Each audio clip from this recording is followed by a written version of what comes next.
Hello and welcome to this series of Astranti case study exam tips. In each video, I'll be going through a common error that students make in the case study exams, and I'll show you how to avoid making that mistake so you can be sure to pass your exam.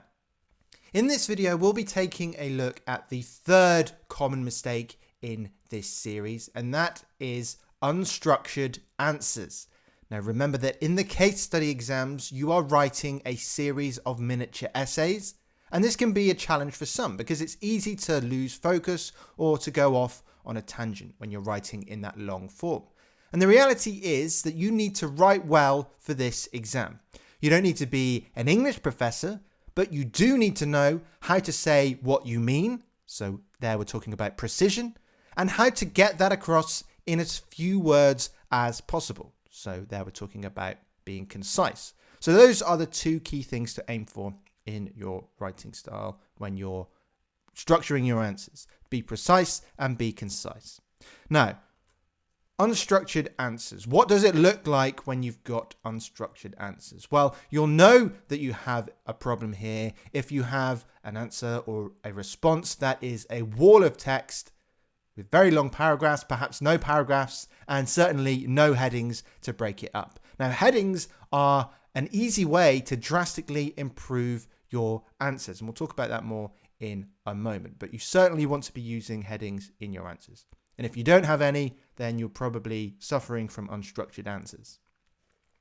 Also, you've got a problem here if you end up with long, rambling paragraphs. Paragraph after paragraph, often improvised and written on the spot without much thought going into it. Not only is that a sign that your answer lacks a logical flow, but the examiner is going to really hate reading through that wall of rambling text. So if you can make the examiner's job easier by using headings to signpost your answer, that's the key thing with headings, because the examiner can immediately see the structure of your answer because you've signposted it with those headings. And if you can keep your paragraphs precise and concise, those two key things to get in your writing style, and with a logical flow to your answer that builds towards a strong conclusion, then you'll be doing very well indeed. And there is really only one way to achieve that in your answers, and that is planning your answer. And it sounds counterintuitive, I know, because there is a limited amount of time in this exam, and your instincts are telling you to start writing as soon as possible so you don't run out of time. And this is perhaps why students end up with unstructured answers. They jump into writing without really doing the thinking first. So take the time to plan. You can take 5-10 minutes sometimes, depending on how long you have for the task. And in that plan, you want to outline the structure of your answer. And you start with bullet points for each point that you want to make in your response, and then you can use those as your headings in the actual answer. So you're already doing some of the work. And once you have your points and you have a structure for your answer, you can start to add in a bit more detail to each of your points. So when it comes to actually writing, all you have to do is write. You've done all the hard thinking and most of the hard work. That's been done in the plan. So when it comes to writing, once you have your plan, it's just a case of writing out precisely and concisely what it is you need to say.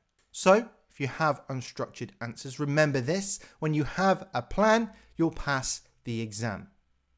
There aren't many things you would do in life without a plan. You wouldn't drive to a new destination for the first time without at least looking at a map. You wouldn't cook a meal without or a new meal at least, without looking at a recipe. You wouldn't go on holiday without having an itinerary and a plan and what time to get to the airport and where it is you're going, all those sorts of things. So you certainly shouldn't be sitting a case study exam without one either. So here's an example of what a plan might look like when you are sitting this particular exam. So you can see on the screen here, those in blue, those sentences, those points that are in blue and in bold, okay, those represent the structure.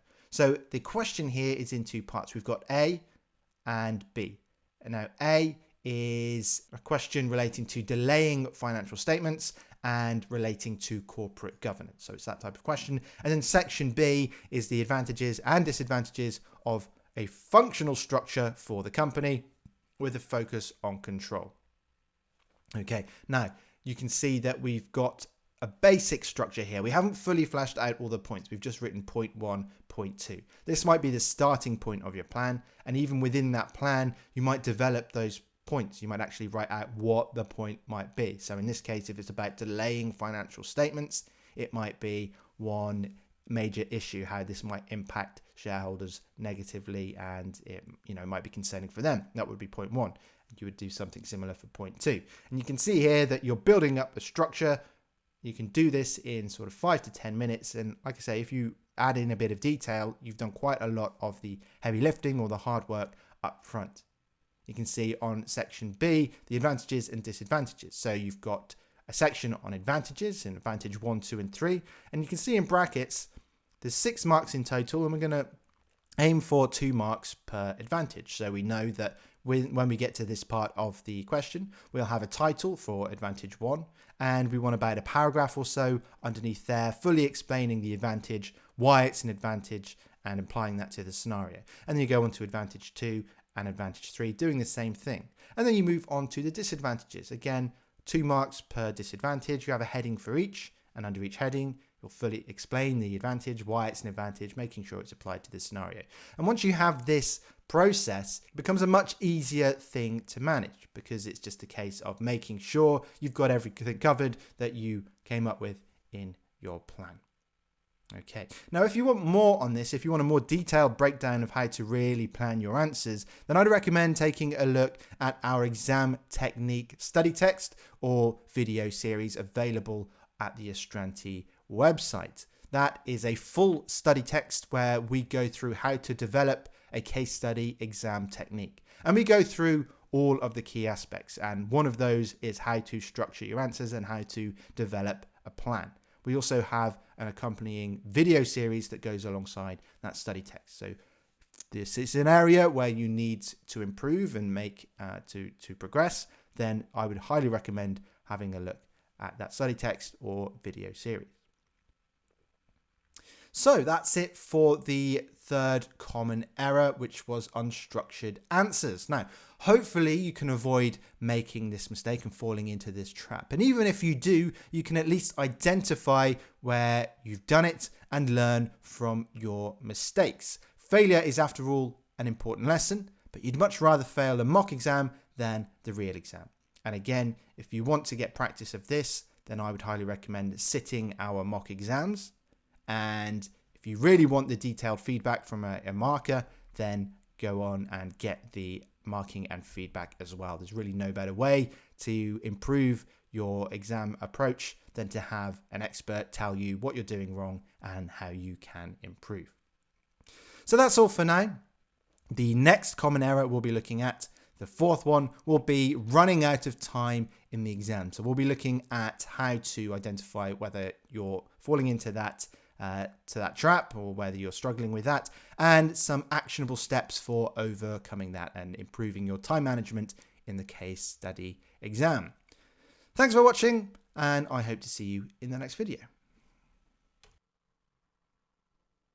So if you found that video useful, we have many more videos like that one on our YouTube channel. So give this video a like and subscribe to the channel if you want access to more of that content. We are also around in other places on social media. We have an Instagram page. We are available on Twitter, and we have a number of Facebook groups related to which particular level you are at. So if you're an operational student, have a look for our operational group where you'll find useful content there. And of course, you can find us at our website, www.astranti.com, where you can get access to many free materials.